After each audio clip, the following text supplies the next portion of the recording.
Hey folks, welcome to the Pop Culture SquadCast Live. I'm your host, Bob Harrison, and this is a special edition of the SquadCast. You might be able to tell it's not Tuesday, and that's different right away. Why not Tuesday? Well, our guest is special as well. We want to bring you excellent people and talk to, and sometimes scheduling gets in the way. In this case, our guest lives in Portugal, which is, over there. And evenings on the East Coast of America are the middle of the night where she is. So we recorded this interview on June 14th, which was in the middle of the day for both of us, and we had a great time doing it. Our guest has been a friend of mine for a few years, and she's just an amazing person.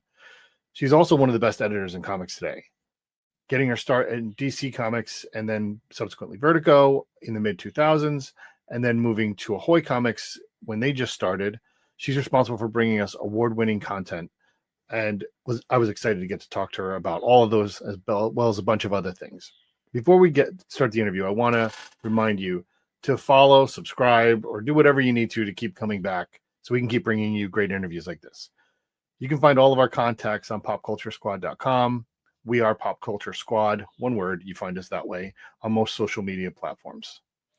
Okay. I know I've been holding this back, but our guest is Sarah Litt. She is amazing. She is a delight, and I'm excited to bring you this conversation. So without further ado, let's welcome in Sarah Litt.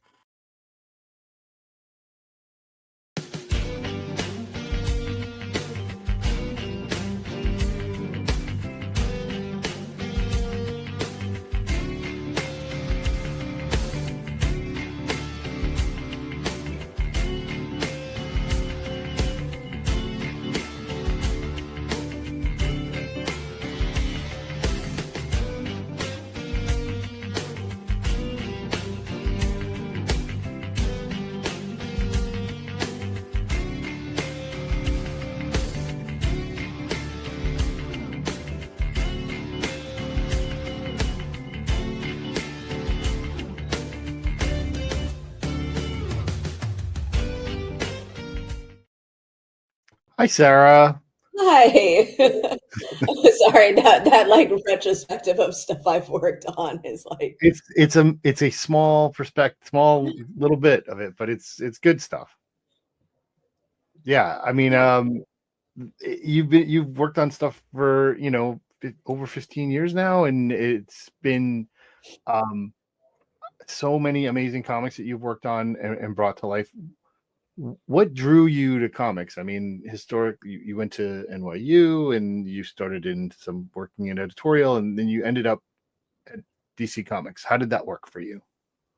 honestly, I kind of fell into it. Okay, So I was working at Penguin. I was an editorial assistant, which is like the lowest of the low on that ladder. So somebody and I was working in their New Age division, which, if you know me, it's not quite my genre.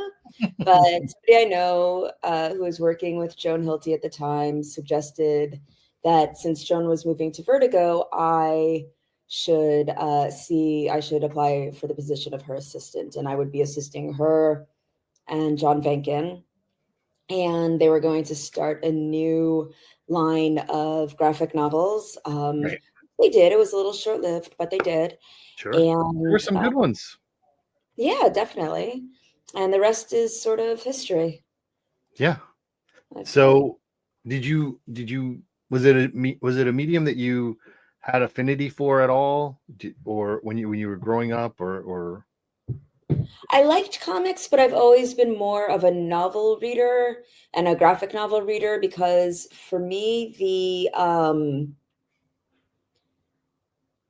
reading floppies is hard because I always want to know what happens next. Sure. So if so I'm always going to be the one to get the collected edition or just a graphic novel or whatever.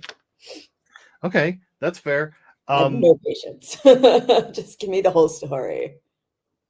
You already mentioned like the lowest of the low assistant to the editor or editorial assistant, and you got to start as an assistant and made your way up to editor and senior editor, and now you're your own editor over at Ahoy, and doing great work.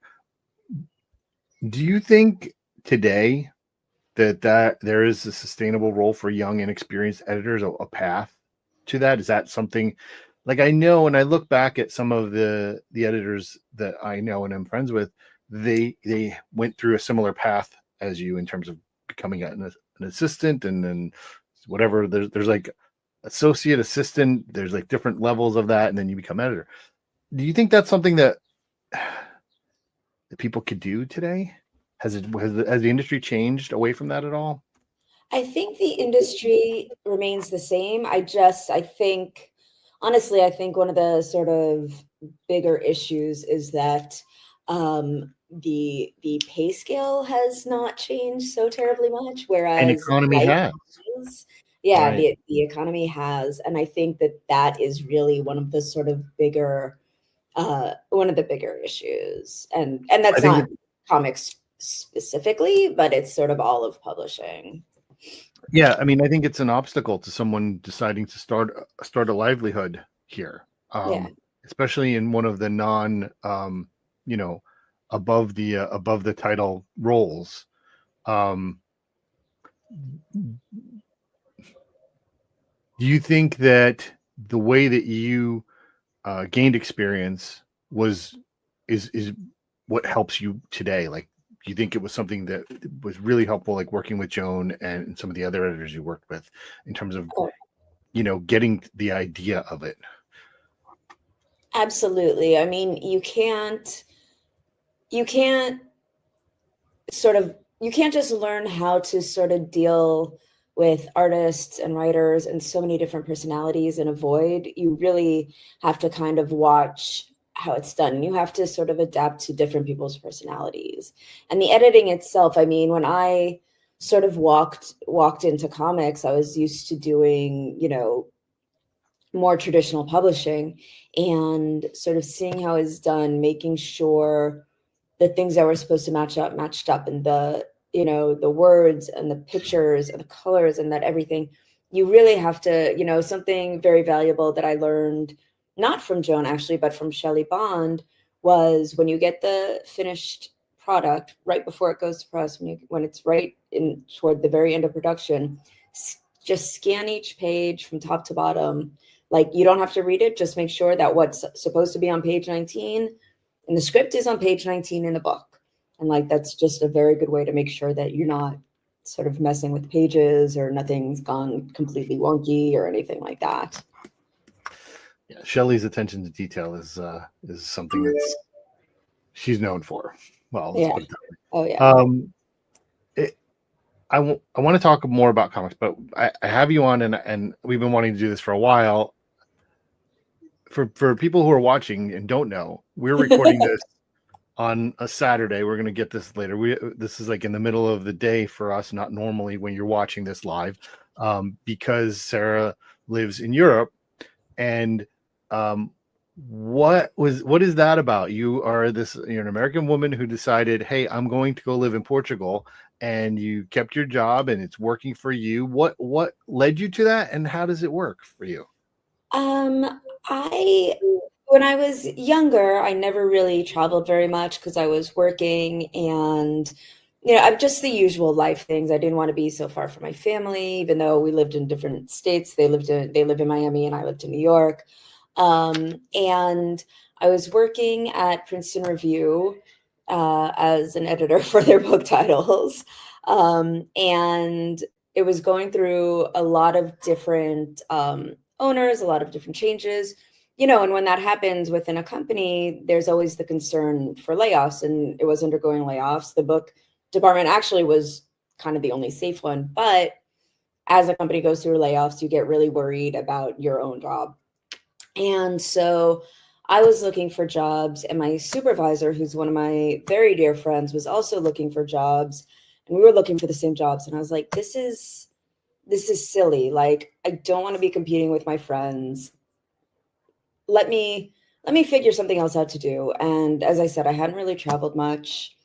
And so I looked up ways to move to Europe, and one of them was to teach English as a foreign language. Okay. So in 2018, I got certified to teach English as a foreign language, and I moved to Madrid in July of 2019. because I have impeccable timing, um, and started teaching. And I was in Madrid for 2 years, and this month actually marks 4 years in Lisbon. So teaching English means, as a foreign language, means you have to be able to speak the other language too. No, they don't want you to. They don't want you to. They want you to speak only English, which was hilarious because the kids are like, no. And because I lived in Miami and I lived in New York, and I lived in LA very, very briefly. I my Spanish is middling at best, but I was able to speak. And whenever I would speak Spanish, they'd be like, "Ooh," it was very cute. But I moved to Lisbon. So that's fantastic. And then once you were there, an opportunity with Ahoy has come around, and you flourished there. Like, how does that work for you guys? Well, that was that remains one of the great things about Ahoy. I started at Ahoy before I made the decision to move, and I started in 2018, shortly after they started, actually. And we have our weekly calls, and I said, "Listen, Hart, can I talk to you?" Hart Seeley, who is our sort of guy in charge of things. And I said, "Listen, so I am going to be moving to Europe. I would love to stay with the company if that's okay." And he said, "That's great," which is generally his response for a lot of things. He's like, "That's great. Yeah, no problem at all." So, it works. We have to schedule, we have our weekly meeting, which we now schedule between Lisbon, New York, and California, and I think Chicago as well. I think Kit Coagus might be there. But yeah, so we have to schedule the meetings through many different places. And they've been more than accommodating, and it kind of works to my advantage because I can get work done while people are sleeping. Yeah. So if I'm late, nobody knows. That was a conversation I had with Willow Wilson when she was working in Egypt, and everybody else was sleeping, and that's great. We are huge fans of Ahoy at Pop Culture Squad. For those who don't know, there was an Ithacon a few years ago, and Hart and had gotten COVID, and I guess whoever else was coming, I think Frank was coming too, and they had COVID, so they couldn't come. So myself and my partner Mike Gold, we stood in for Ahoy on their Ahoy panel, and it's such a great stable of stories, and I want to talk about some of them, but I think the first and the most important one that I want to talk about with you is Project Cryptid, because I think it's one of the ones that's near and dear to your heart. What did you want to do with Project Cryptid? I just wanted to have fun. I wanted writers to be able to tell, fun and sort of funny stories from their perspective about these different creatures, and I was very lucky to have gotten stories that weren't the basics, that weren't just Loch Ness Monster or this thing, and that everybody knows about. We definitely got a couple of Yetis. There we have Mark Russell's Yeti, but we got what was it? I forgot what the worm in this is. It's like the Himalayan sandwich. It's some sort of death. It's something death worm. I can't remember what the first word is, but it's some sort of death worm.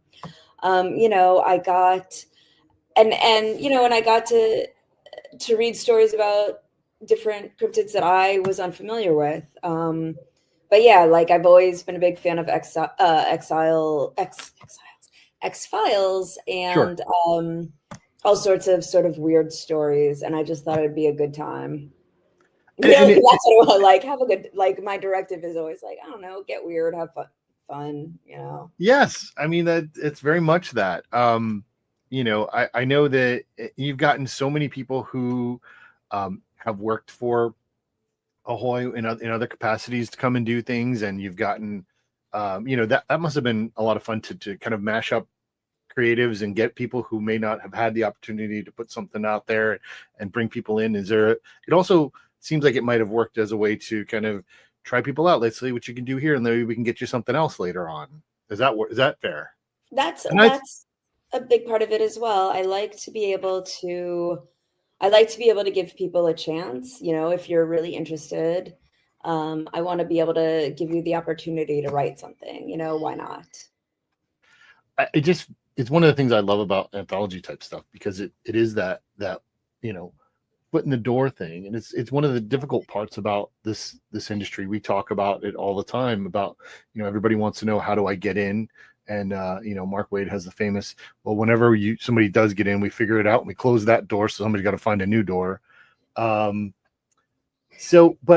I had a question that I did want to ask you, like, how do you find new talent and stories? What are some of the ways that you go about, bringing people in and getting ideas, and besides bars at New York Comic Wow. Con? That's not totally untrue. that could have happened for something. That's not totally untrue. Well, so like Jordan Clark's Ancestral Recall, Sure. Jordan met coming Darren out in Bennett. August. I'm sorry. Pardon? Which is coming out in August. Thank you. So Jordan met Darren Bennett, who runs and does everything basically at And World Design. They do lettering, they do production, they do proofreading. Right. If you don't know who they are and you're in comics, then I question whether you're in comics. And he approached Darren with this story, and Darren brought it to us, and I was like, I worked on Black, and I worked on, Ash and Thorn, and I just try to bring sort of different voices into comics, into Ahoy. So I was like, this is great. This is really interesting. I would like to pick it up. So that's how that's how Jordan came to us.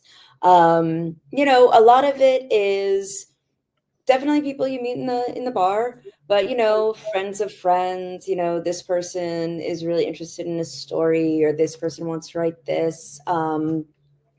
Matt Bors suggested Maddie Lubchansky, who worked with Matt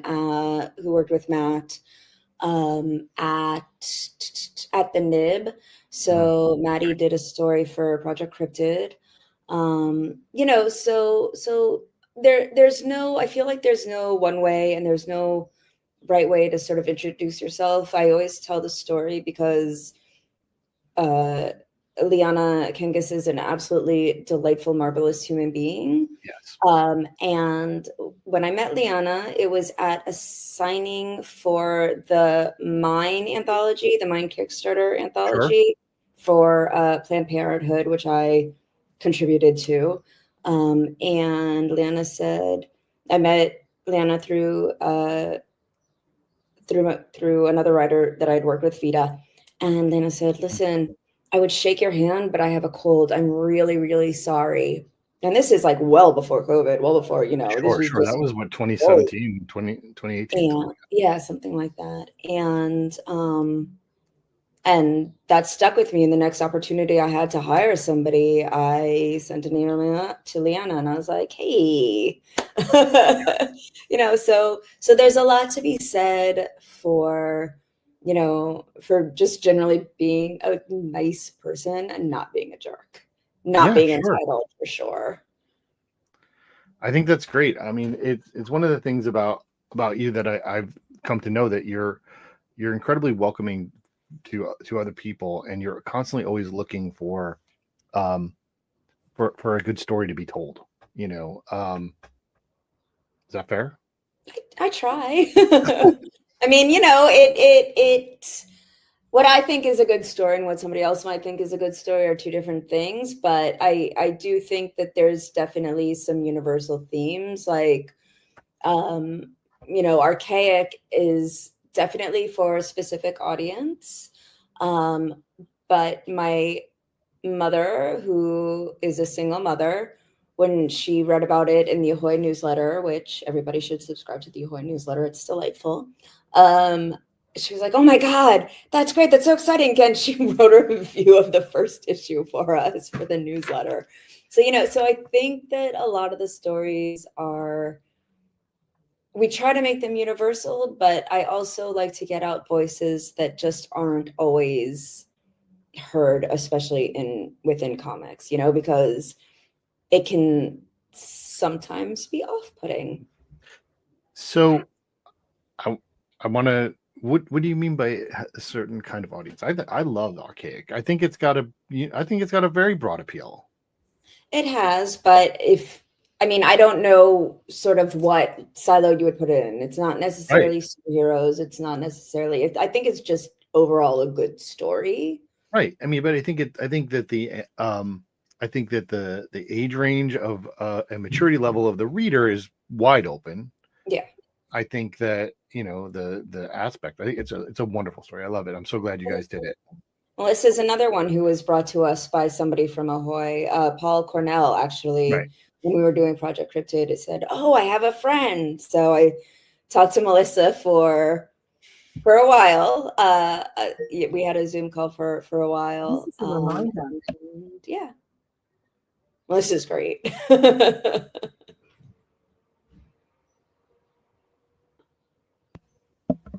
That's great. Sorry for the noise that I had there.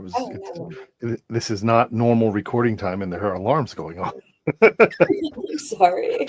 It's not your fault. It's wonderful.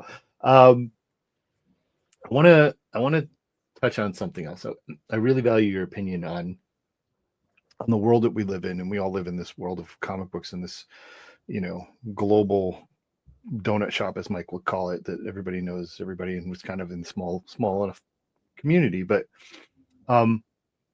so it's Pride Month, and what is your opinion on where comics as a whole is in terms of acceptance and representation today, and has it changed since you broke in? Like, have you noticed a change in the past 15 so years?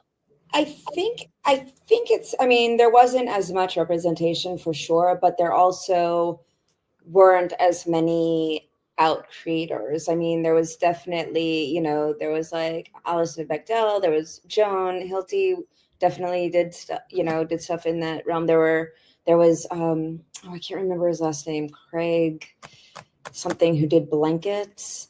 But a lot of those creators were also kind of more on the indie side of things. And I think now,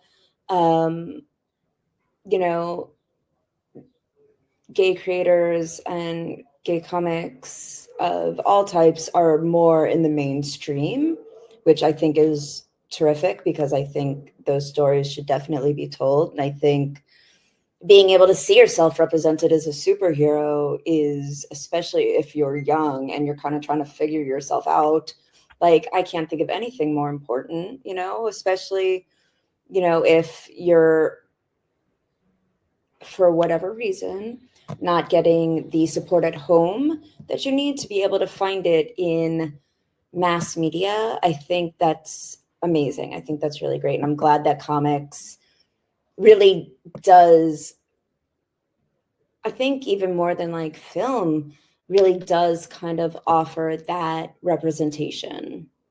And I think it's really changed a lot since the 90s, because, as I said, so many of those creators, so many of the trailblazers, I guess you would call it, were indie and were underground and were, not considered part of the zeitgeist at the time. Yeah. It's I find it to be refreshing. I find it to be important, because the world that's represented in comics should represent the world that we live in, and I think that's fair. I want to. This is a question. This is kind of something that hit me, and I wanted to talk to you about it. It has nothing to do with comics per se, but there's this theory out there that that people are upset about Hollywood's political correctness that it's too woke and it's too. And do you think that there's validity to the criticism that media is too woke, or is it just a bunch of guys can't be raging misogynists anymore while ignoring the victims of that misogyny? Yeah, I think it's, you can't, you're one nice thing about working at Ahoy, and there are many wonderful things, is that we once received a script from a writer, and Tom Pyre, who had received the script, had read it and said, "Do you just give it a little read for me? Let me know what you think." I said, "Okay." So start reading it, and it's just sort of full of unnecessary gratuitous nudity. I said, "Well, Tom, I have to be honest. I didn't love it. I don't think it's right for Ahoy. I'm sure it'll be great with some other company." And it was like, "No, you're right." And I think that's sort of it. Like a lot of stuff that flew. I was watching. Oh, I know. I was with some friends the other night, and we were watching this movie called Waiting with Ryan, like early Ryan Reynolds. It's from like 2004. Okay. Is it a great movie? It absolutely is not. Was it funny? At the time it was. But some of the words that they use,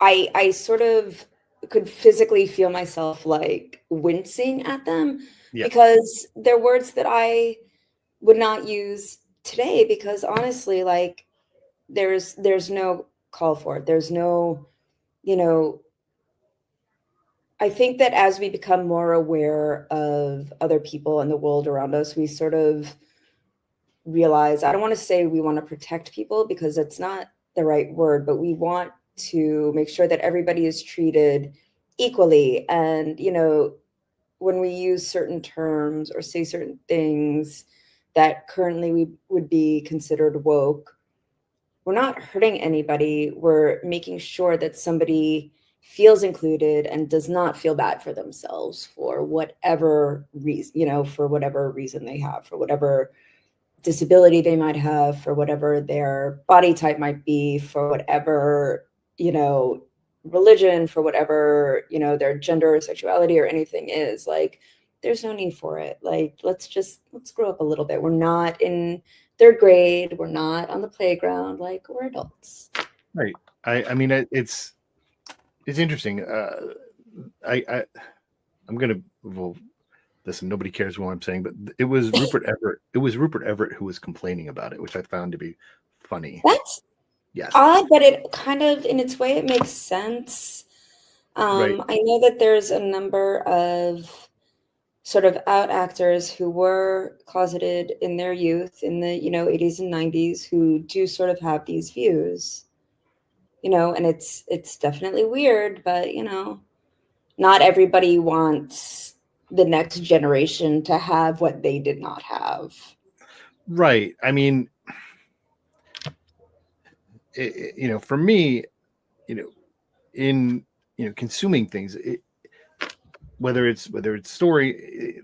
Listen, I love stories. I love to consume stories. I love to see how stories are made. I love to talk to people who make stories and how they do it. And it doesn't matter what your, what perspective you have. The point is just being.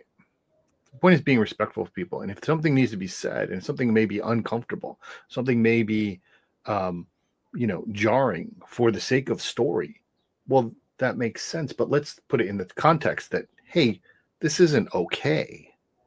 Right. Yeah. Sometimes you need someone to be an asshole on a screen. Right. Yeah, I mean, if you're playing the villain, play the villain. But and certainly that still exists. Like, that's but If the villain wins, we should feel uncomfortable.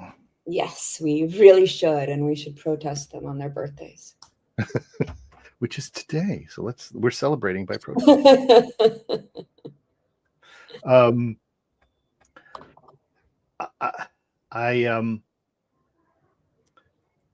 have some. Let's talk about your career, but I want to talk about this in you can be as appropriate as what made the most challenging project that you worked on the most challenging project. So you don't have to say anything about anybody, but what was challenging being an editor, that if you can, maybe you'll spoil it by saying what it was, but No, I mean, I I like pretty much everything I work on.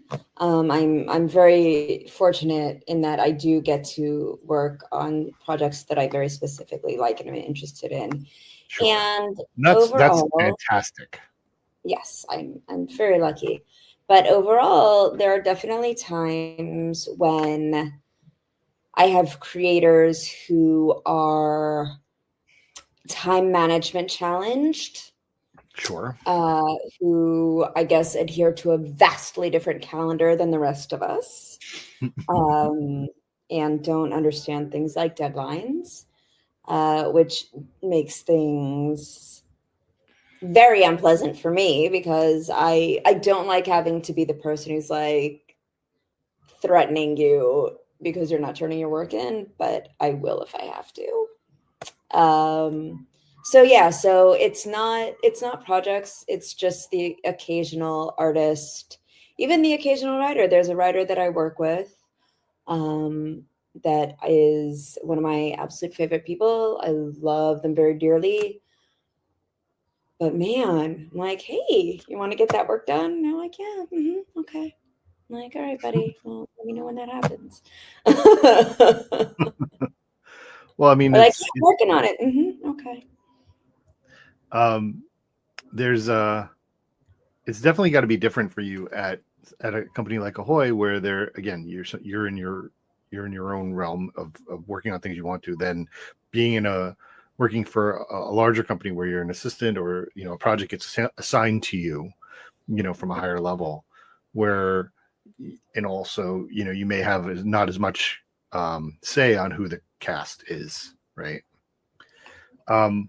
What what has been the most rewarding project that you've ever worked on? What is the thing where you're like, I didn't expect to be so happy with this and when it ended, or it is That's still all going of on? my children. I love Yes. all my children equally.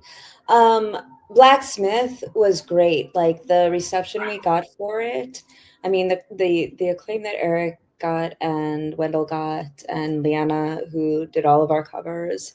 Um, I don't know why we don't win more awards, but anyway, not to Yeah. complain.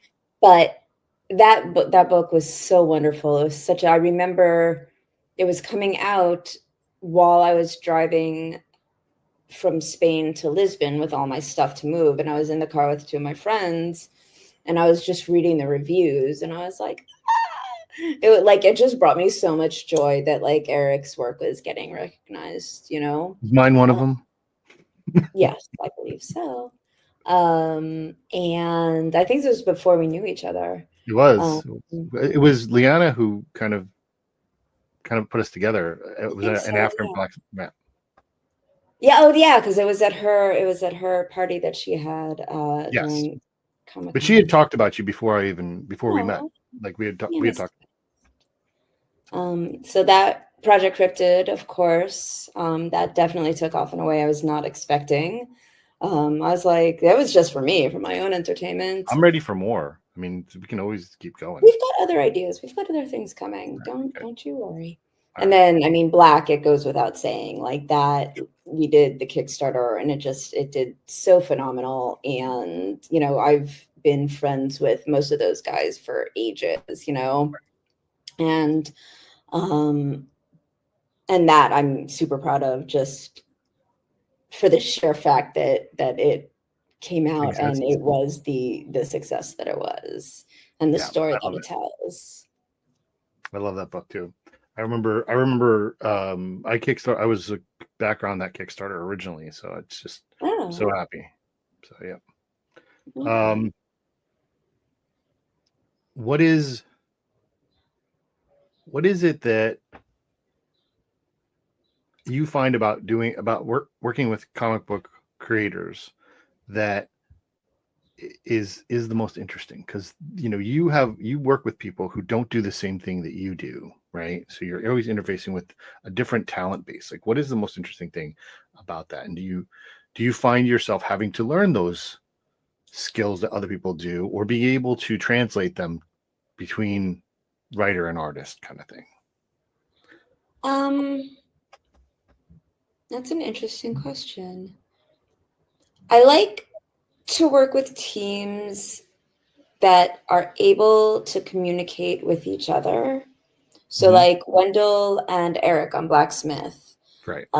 they had been working together and they were a great team. And so I was like, why am I? And Eric was like, oh, you don't have to use Wendell if you don't want to. Like, it's okay. I understand if you don't. And I was like, y'all have a relationship already. Why would I break up the band? So I like working with teams that are already sort of established or already friendly, or people, very often you have, a writer who loves a particular artist, an artist who loves a particular writer. If I can put them together, like that's the best, I Sure. can like, y'all have a good time.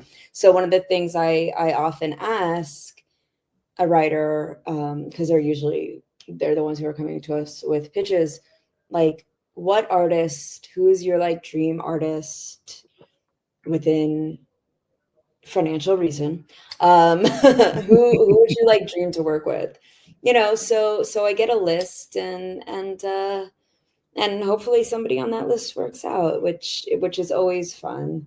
But I'm definitely not an artist, so trust I trust an artist to be sort of interpreting the writer's vision of the dream, and if they have to go back and sort of like play with it a little bit, that does happen, of course. Um, but I choose teams, or, even if I'm putting together two completely random people, which also happens sometimes, I choose people that I can trust, even if they're just starting out, because I do feel like very often as a new artist, it can be very hard to get your name out there, but you're also, in theory, more willing to sort of take direction and to sort of, take guidance from people who've been around a little bit longer than you. Yeah, that's fair. That's good. I mean, I think that my partner is a long-term editor. So we have a different perspective here on the show. I mean, and I think next week I'm going to get my hands on the first book I actually edited. I think Oh, I'm what is going to that? so there's a Kickstarter that was out there called The Olympian. And I edited that book. So I am getting my comps next week, I think, from the writer. So Great. but we have that perspective on things, but I think that the role is very much a jack of all trades kind of thing, where you need to be able to talk to people in their realm, and sometimes Yeah. those realms don't cross with, sometimes you have a writer who just says, here's my script, give me the Mhm. pages when they're done.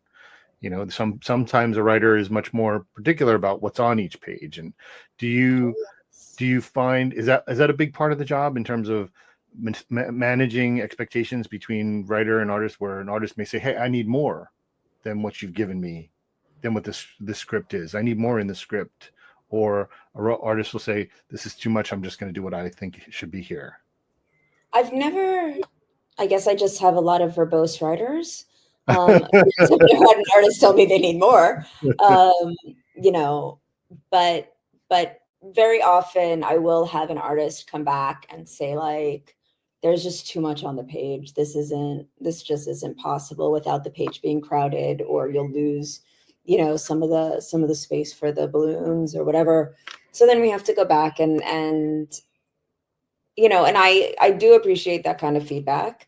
And I hope the writer also appreciates that kind of feedback, because I think, it's not just one person's book. Like, my job, the way I see it, is to make your book the best book that it can possibly be. It's not to write it, it's not to rewrite it, it's to give you guidance and to say like, why don't we try this or consider doing this, as opposed to saying, no, that's all wrong, let's change the whole thing.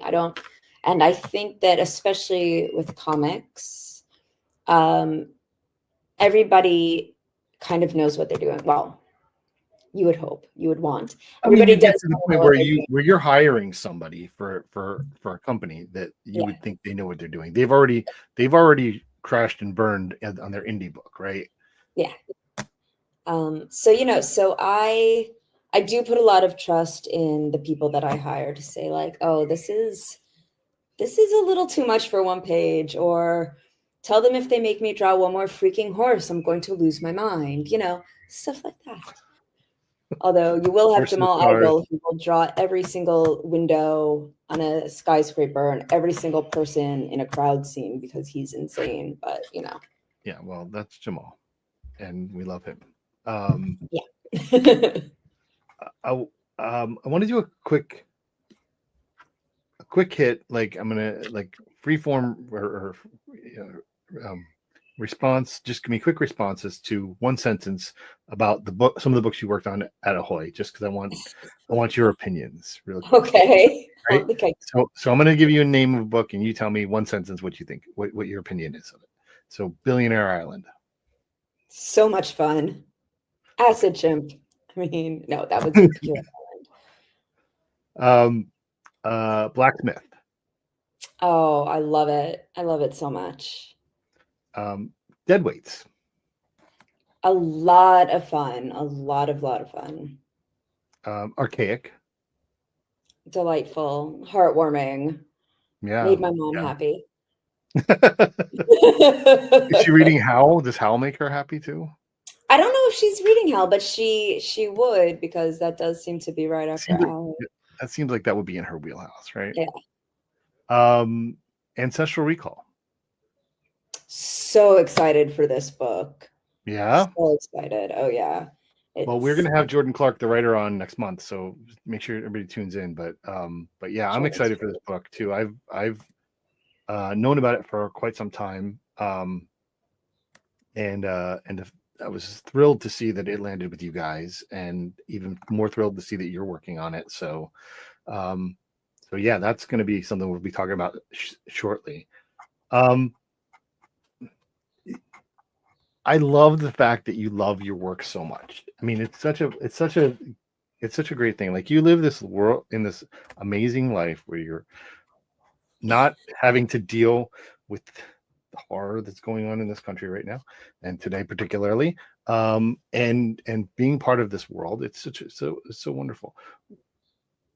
How do you think that the behind the scenes aspects of comics, and not necessarily the financial sales portion of it, but like the behind the scenes of making comics, has changed since you started working there? I mean, obviously there's been tons of change at the large companies. I don't think there's, in my opinion, I think that editorial experience is lacking, but how do you think it's changed? I think that stuff like Kickstarter and print on demand and Zoop, I think, has been kind of a boon for comics and comics creators, because it allows them to kind of, if a big company isn't picking up your story, isn't picking up your book, you can do it yourself. You can self-publish. And I think that is really terrific, because so many stories definitely were not told before that, because there were a handful. There was always Marvel, there was always DC, and then there were a handful of smaller companies that kind of specialized in certain things. And if your book, and it kind of also speaks to, we were talking about LGBTQ creators, and it speaks to that as well. Like, if you're in the 80s and the 90s, if your story was not being told, like, there are a couple of smaller indie places you could go, not very many, and now you can work on your own book, you can get it published on your own, you can kickstart it, you can do it through through Amazon self-pub, you can even try to do it through Comixology. And I think that has really helped the industry, because names that you would not otherwise know, you come to know. There's some people who start off and really continue to do just sort of very quiet indie books. And you have companies like A Wave New World, where their sort of whole thing is to kickstart or to crowdfund these marvelous anthologies touching on every single topic you can imagine. And they do fantastic, and they bring in new talent. And I think that stuff like that has really changed comics. And I think it's not, I mean, the big two are always going to be what they are, right? They're always going to hire kind of the same people, and they're always sort of, they definitely poached my artist from Ancestral Recall. Like, let's not even talk about my irritation with that, but I'm glad for him. Adigan is great. But smaller creators didn't used to have a voice, and now they do. And I think especially, a place like Ahoy, or a place, that is more looking for a story than a name, will only ever benefit from that. Sure. I think that's the case very much. So there were, historically there was a couple of indie places where you could go for indie books that are not necessarily indie books in places anymore. They're institutions in themselves. But I think that there's been, a rise, especially over the last few years. People are like, hey, let's just start our own thing. Let's figure it out, and we'll do it. I mean, I'm very excited for a bunch of the things. I wish there would be more, and I guess this is good, but there's something about Ahoy that there's a certain level of tongue-in-cheek about the books, and I think that's important. I think it serves the inherently subversive nature of comic book form, and I think that's one of the things about Ahoy that I think we always love, because it can never take itself so seriously, and it can never take the medium too seriously, right? And I love that, because at the end of the day, we're telling a story, but hey, we're just telling a story. You like it, you don't, right? Yeah, I think to be honest with you, someday we'll be able to tell the story publicly, but part of Ahoy's humor has something to do with something that we will be able to talk about in the future. yes. And something I may be late on reading, but yeah. a lot of us got our villain origin in the same place. So that's kind of where we're all at, especially with our sense of humor. I mean, sure. If you heard some of the meetings, it's just like we revel in the ridiculous. Yeah, it is. It's great about Ahoy, like I said, because you can't look at any single book in the entire lineup and say, well, this is just a very serious book about a very serious product. Nothing's allowed to be serious. Absolutely, right. Nothing is allowed to be serious. It's wonderful. And I continue to tell people, hey, this is where you need to go if you're looking for a good time, and you want to be entertained, from the very beginning, from the, and I bitch to Tom every time I see him that there's not another High Heaven. I love that book so much. I'll bitch about it also. But what else is going on for you? Like what's coming up? We know that Ancestral Recall is coming next month. Is there other projects that we have that you can hint at or talk about, or what are you excited about? What's going on? We've got a bunch of sort of smaller, but not smaller by any means, but smaller lengthwise. So a couple of like 4-issue, 3-issue. We've got, I think, a graphic novel length thing coming out that I'm working on that a friend of yours might be writing. Might have already. I was reading the script earlier, but I might have the script as well. So. Well, fine. Yeah, so all that stuff which hasn't been announced, and David Hyde will murder me if I talk about it. We've got Toxie team up, Yes, which that was my idea.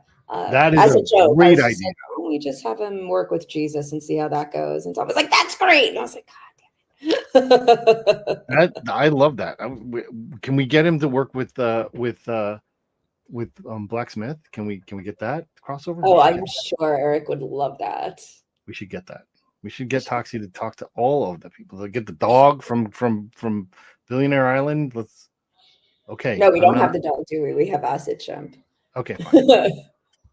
but yeah, I think that's wonderful. You can talk to Dragonfly even. Okay, I'm spitballing. These are good ideas.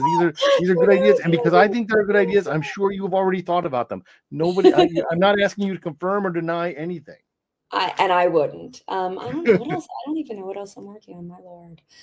Yeah. So we've got a bunch of like smaller, lengthwise smaller things that I'm working on, and yeah, gosh, I feel like I'm forgetting something. But I don't know. I'm sure we'll talk about it once you when we find out about it, because I'm sure it's something we don't know yet, and then we're gonna find out. We're like, she didn't tell us that. I know. It's always a surprise when the solicit sheet comes in. I'm like, oh, that's me. I have to deal with that. Right. Well, I mean, this has been so much fun, and I really, really enjoyed this conversation, and it's been everything I wanted it to be, and it took too long to get here, and we'll do it again, in much less time. Yeah, definitely. Hopefully I answered things coherently. You did a wonderful job, and I really appreciate it. I hope everybody else out there is appreciating it. Make sure you go and sign up to the Ahoy newsletter, so you can see what's going on in Ahoy and Sarah's world, and we look forward to seeing you again on the show and in person some point. Unfortunately, not when we expect to, but we'll figure that out. Just pop up randomly. All right. Well, thanks for being here. Thank you so much for accommodating me. I'm so glad we did this. Me too. All right. All right. Bye.